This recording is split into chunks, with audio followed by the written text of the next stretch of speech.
Ayan, hello. So ito, pag-uusapan natin, hindi, i-explain ko kung paano ginawa ang performance task 2. Una sa list is gawin natin is complete the full name. Gagawin mo dito is concatenate equals concatenate. Ito, concatenate. Then open, then select your first, then comma.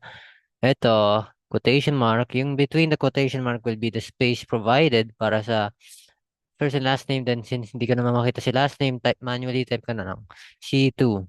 Tas, yan. Tas, gawin mo is fill handle mo lang back. So, ayusin natin konti para makita lahat.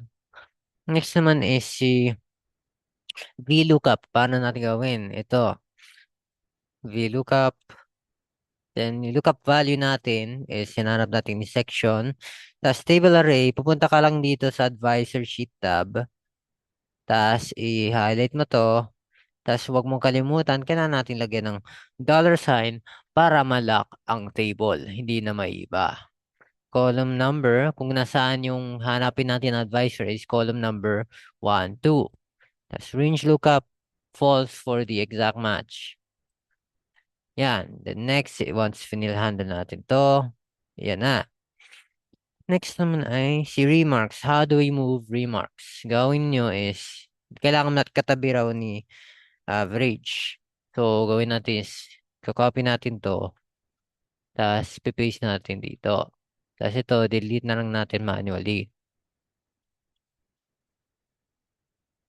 Tapos since mapansin nyo, ay, nalagpas, ayusin mo na lang. Yan, ganyan. Yan, si remarks. Yan na yung ating if function ata. Yes, if function. Madali na yan, alam niyo na yan.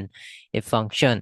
If yung average is greater than or greater than or equals to 75, pass and failed.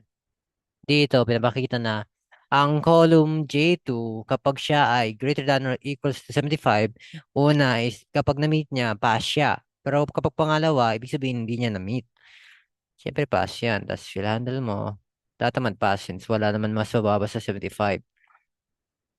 Next naman is submission date. Dito date function. Sabi dito lalagay natin is July 31. Una is yung year 2026.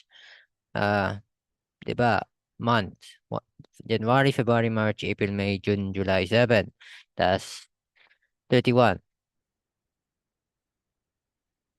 Tas mapansin nyo na hindi siya ah, pa, parang pa long format. Dito, pipindot mo ito. Pero hindi mo ito pipindutin. Punta ka kay more number formats. Ito, yan yung pipindutin mo para maging July 31, 2026. Tas fill handle man lang. Yan. Sa submission time. Nalagay mo dito is 8 a.m. So, equals time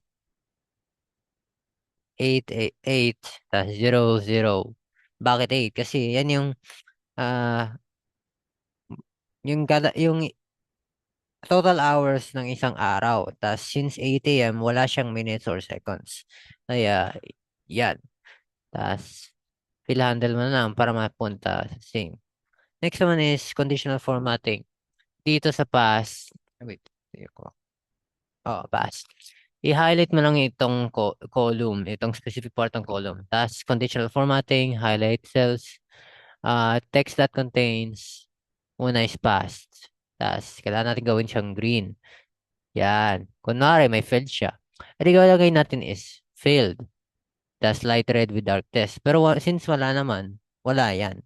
Ito naman, conditional formatting rin, highlight cell rule, text that contains, yes. Tapos dito, base sa instructions, dapat siya ay green. So, gawin natin siyang green. Tapos next is highlight mo to ulit. Conditional formatting, highlight cell rules, text, no. Dapat red yan. So, yan. Naka-conditional formatting na yan. Next is data validation para sa ating yes or no. Highlight nyo to. Tapos, sa ating review ba yun? I think data yun. Data validation.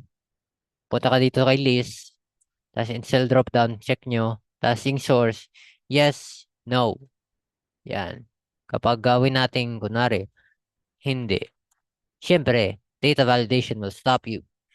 And next naman is protect the worksheet. Yung protect natin kasi dito is yung mga columns na merong formula na ganito. So, gawin natin is highlight natin to. Ay, kasama rin pala si average. Tas, format cells, ay, dapat, nakalock siya. Dapat nakalock. Tapos yung mga pwede nating i-edit, dapat siya ay naka-unlock. Kaya, format cells, yan, tanggalan yung lock. Tapos ito, may formula rin, so dapat lock yan, which of course, nakalock yan. Ito, pwede natin i-input, so i-unlock natin. Then next is, may formula, so lock natin yan. Tapos ito, unlock natin to. Since ito, I think nakalock na. Oh, lahat ng mga nakalock is yung may mga formula na ganito. Paano natin i-protect? Punta ka dito kay review, protect sheet. Select mo yung unlock cells. Kasi yung unlock cells, pinapayagan natin na ang mga users na may access dito ay i-edit ang mga pwedeng i-edit. However, kapag nilagay natin yung select lock cells, ma-edit nila yung formula. Kaya hindi mo i-check yan. Kasi yan yung mga may formula. We need to protect those. Kaya yan. Nilagay ko group 2. Tapos capital all group plus 2. Tapos kapag pipindutin ko, yun, di na. Yung pwede ko na ma-edit is yung mga naka-unlock. Yan, tanggal ko lang. Kasi next step natin is ang pivot table. Pivot table ay kailangan ng section, count of students, average math, average English, science. So, gawin natin is, ito, complete name, i-highlight natin tong lahat. I think, math, English, and science. Pag-highlight natin, punta ka dito kay insert, pivot chart, ito, tapos new worksheet, tapos ito, rename natin into, right-click, rename, summary ba? Oh, summary. Tapos next is, ayusin na natin, complete name, no, wala ata. Oh, count of students dapat. So, count of students to, count of complete name, i-right-click, hindi, i-type nyo na lang. Count of students. Oops, may space. Yan.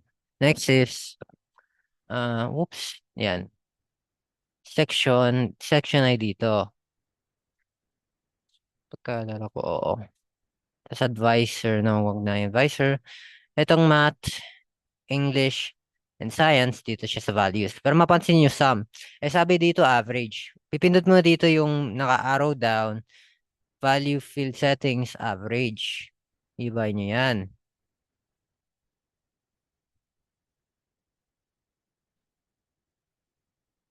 Yan, ganyan yung kalabasan. Ayan dapat sa pagkaalala ko. Oo. Tapos after that, protect ko siya ulit para maayos na. Saan si protect? Ato. Group 2, group 2. Yan na, maayos na yung ating file. Ganyan lang siya.